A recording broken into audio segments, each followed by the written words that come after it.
It's never a great day for a leader when your comments require clarification.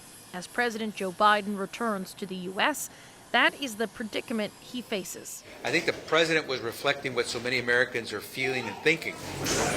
At a booster shot clinic, the Health and Human Services Secretary walked back Biden's statement that the pandemic is over. We still must be aware. While the chief medical advisor to the president did the same. We are not where we need to be if we're going to be able to, quote, live with the virus, because we know we're not going to eradicate it.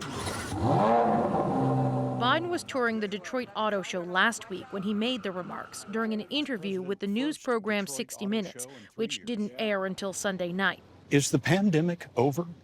The pandemic is over. We still have a problem with COVID. We're still doing a lot of work on it. But the pandemic is over. If you notice, no one's wearing masks. Everybody seems to be in pretty good shape.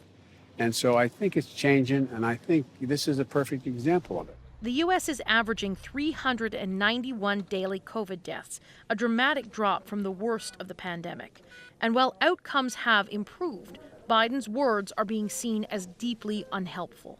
The biggest concern is it's not true. The pandemic is still very much with us. And there is worry Biden's dismissal of the pandemic will hurt vaccination efforts.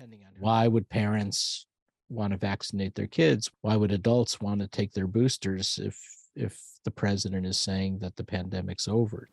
Biden's comments do not appear to signal any sort of change at the White House. The COVID strategy will reportedly stay the same, and the public health emergency remains in effect. Katie Simpson, CBC News, Washington.